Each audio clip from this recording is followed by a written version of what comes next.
Hello बच्चों, कैसे हो आप सभी। आशा करती हूँ आप सभी स्वस्थ होंगे। चलिए आज की कार्यपत्रिका शुरू करते हैं।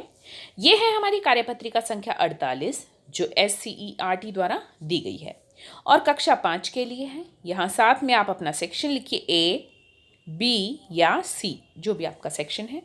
आज दिनांक है 17 मार्च 2022। पठन अभियान का 9वां सप्ताह है जिसका थीम है चालाक लोमड़ी। यहाँ आपको अपना नाम और यहाँ पर अपने शिक्षक या शिक्षिका का नाम लिखना है। कल है 18 मार्च 2022 यानी होली का त्यौहार है। आप सभी को होली की बहुत बहुत शुभकामनाएं। कल आपका अवकाश रहेगा। अब अगली कार्यपत्रिका 19 तारीख को आएगी। चलिए आज की कार्यपत्रिका शुरू करते हैं। नमस्ते प्यारे बच्चों, आशा करते हैं कि आप सभी स्वस्थ और खुश होंगे।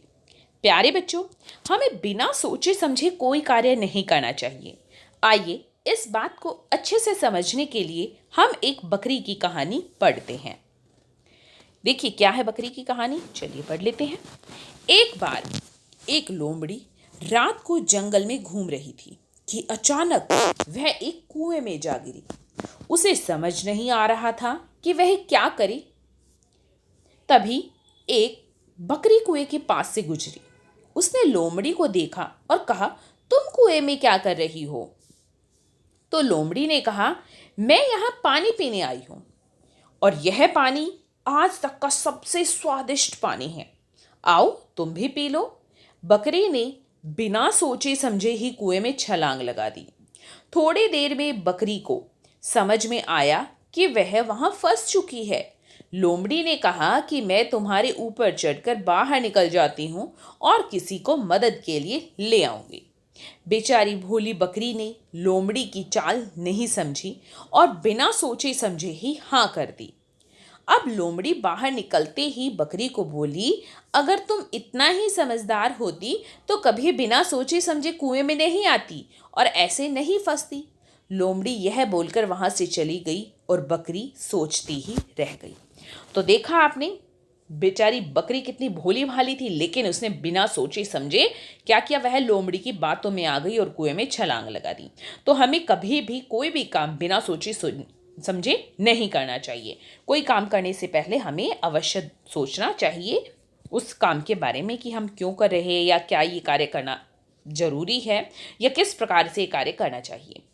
अब देखिए प्रश्न है यहाँ पर, प्यारे बच्चों, यदि उपयुक्त कहानी के लेखक आप होते तो कहानी को क्या शीर्षक देते? लेखक होते हैं जो लिखने वाला। अगर आपने ये कहानी लिखी होती तो आप इस कहानी को क्या शीर्षक देते? तो देखिए, अगर मैं इसकी लेखक होती, लेखिका होती, तो मैं तो नाम देती चालाक लोमड़ी। क्या नाम देती मैं? चालाक लोमड़ी। आप क्या शीर्षक देना चाहेंगे वो आप स्वयं लिख लीजिए और मुझे कमेंट सेक्शन में भी बताइए कि आप इस कहानी को क्या शीर्षक देना चाहेंगे। प्रश्न 2, क्या आपने कभी कोई काम बिना सोचे समझे किया है जिससे बाद में पछताना पड़ा हो? अपने शब्दों में लिखिए। तो यहाँ पर देखिए, इसका उत्तर आपको स्वयं लिखना है कि क्या कभी आपने कोई ऐसा काम किया है जिसको करने के बाद आपको पछताना पड़ा हो। अगर हाँ आप लिखते हैं हाँ, तो फिर आपको यहाँ पर बताना है कि कौन सा काम किया था आपने बिना सोचे समझे, बाद में किस तरह से पछताना पड़ा।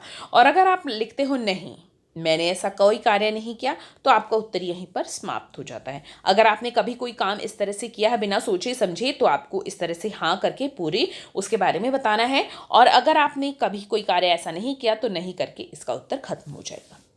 प्रश्न 3, बच्चों, आपको इस कहानी में कौन सा पात्र अच्छा लगा और क्यों? तो देखिए, मुझे इस कहानी में बकरी का पात्र अच्छा लगा क्योंकि बकरी बेचारी भोली भाली थी और वह लोमड़ी की बातों में आ गई, लेकिन उसे अपना दिमाग इस्तेमाल करना चाहिए था। सोच समझ कर ही बकरी के लोमड़ी के कहने पर कुएं में छलांग लगानी चाहिए थी। तो देखिए, इसको आप किस तरह से लिखेंगे, देखिए किस तरह आप उत्तर लिखेंगे। इस कहानी में हमें बकरी का पात्र अच्छा लगा क्योंकि बकरी बेचारी भोली भाली थी और बिना सोचे समझे ही लोमड़ी की बातों में आ गई। अगर आपको लोमड़ी का पात्र अच्छा लगा है तो आप वो लिख दीजिए कि आपको लोमड़ी का पात्र अच्छा लगा है, और बकरी का पात्र अच्छा लगा है तो जिस तरह मैंने लिखा आप ये लिख सकते हैं, या कोई और अन्य लाइन भी लिख सकते हैं कि आपको क्यों बकरी का पात्र अच्छा लगा। आओ बातचीत करें। प्यारे बच्चों, साथ दिए गए चित्र को ध्यान से देखिए। आपको क्या लगता है कि चित्र में दिख रहे बच्चे एक दूसरे से क्या बातें कर रहे होंगे? अनुमान लगाकर उनके संवाद या बातचीत को ऊंची आवाज में बोलिए और अपने अध्यापक या अध्यापिका को बताइए। तो यहाँ पर सबसे पहले मैं बताना चाहूंगी कि आपको संवाद सिर्फ बोलकर बताने हैं, लिखने नहीं है। ठीक है, तो अब देखिए, जैसे आप क्या करते हैं, खेलते हैं ना कि देखते हैं उस दीवार पर पहले कौन हाथ लगाकर वापस आएगा। तो मुझे कुछ ऐसा ही लग रहा है कि ये राधा है और ये रवि है। तो ये खेल खेल रहे हैं, जैसे भैंस को ये चारा चराने के लिए लेकर गए हैं, लेकिन यहाँ पर ये कहती है, राधा कहती है कि देखते हैं पहले भैंस को कौन छुएगा। तो रवि कहता है कि देख लेना, पहले मैं ही भैंस को छूकर दिखाऊंगा, यानी मैं ही विजेता बनूंगा।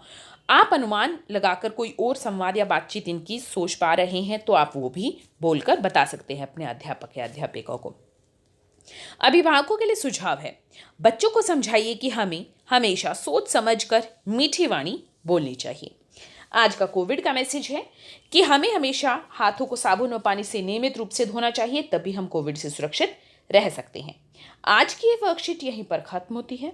अगर आपको वीडियो पसंद आई है तो लाइक कर दीजिए, अपने फ्रेंड्स के साथ शेयर कीजिए और चैनल को सब्सक्राइब कर दीजिए ताकि आगे आने वाली वर्कशीट आपके मिस ना हो और आप अच्छे से अपना काम पूरा कर सके। फिर मिलते हैं एक नई वर्कशीट के साथ, तब तक के लिए अपना ध्यान रखना। धन्यवाद।